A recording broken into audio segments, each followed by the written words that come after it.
Баршаңызға сәлем. Біз бүгін үй жағдайындағы вупи-пай пирожнойларын жасайтын боламыз. Сондықтан видеоны соңына дейін қараңыздар. Ең алдымен бір жұмыртқаның үстіне қант, шым-шым тұз қосып, миксермен аппақ көпіргенше араластырамыз. Содан кейін айран, кішкене сүт қосып, тағы да жақсылап араластырамыз. Кейін сармайымызды ертіп, суытып, қосып араластырып, құрғақ ингредиенттердің ішіне какао, разрыхлитель, сода қосып, барлығын еліктің ішінде араластырып, ұнға кішкенеден қосып отырып, біздің қамырымызды илейтін боламыз. Қамырымыз бір келкі болуы қажет. Содан кейін оны морозильникке 20-30 минутқа қойып қоямыз. Кейін қолымызды майлап, морозильниктен алып, біздің вупи-пай пирожнойларымыздың формасын келтіреміз. Дөңгелектейміз. Ол бір жаңғақтың көлемінде болуы қажет.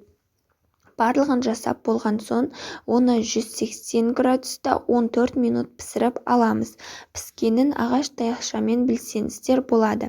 Содан кейін стаканның көмегімен доңғалақ кесіп аламыз. Барлығын кесіп, соны суытамыз. Біздің осы корждарымыз суығанша кремін дайындайтын боламыз. Қант ұнтағымыздың үстіне сары майымызды қосып, лопатканың көмегімен араластырамыз. Содан кейін жақсылап араластырған соң миксермен аппақ болғанша араластырамыз. Содан кейін кішкенеден қаймақты қосып отырып, араластырып отырамыз.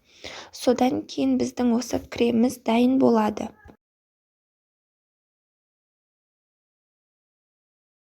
Кремімізді кондитерлік қапшыққа салып, біздің корждарымыз суығанша холодильникке қойып қоямыз. Кішкене қатып тұруы үшін.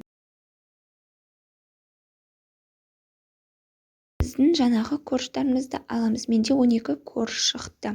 Бізде 12 корждан 6 пирожный шығатын болады. Ал енді барлығының ішіне кремін салып, біздің пирожныйымызды жинайтын боламыз. Барлығын видеодағыдай жасасаңыздар, өте дәмді, әдемі болып шығады.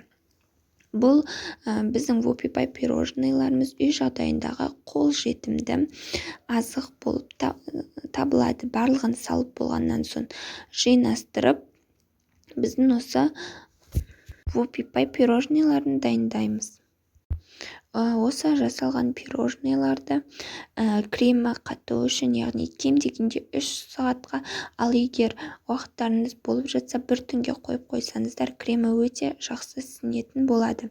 Ал енді барлығын жасаған соң холодильникке қойып қоямыз. Міне, содан кейін осындай өте дәмді пирожнойлар шығатын болады. Сіздерге жасауға кеңес беремін. Үй жағдайындағы ең оңай жасалатын пирожный. Егер осы менің рецептім ұнаса, лайк басып, пікір қалдырып, каналға тіркеліп кетуді ұмытпаңыздар. Келесте өте көп рецепт салатын боламын. Сіздермен бірге болған Алтынай. Сау болыңыздар.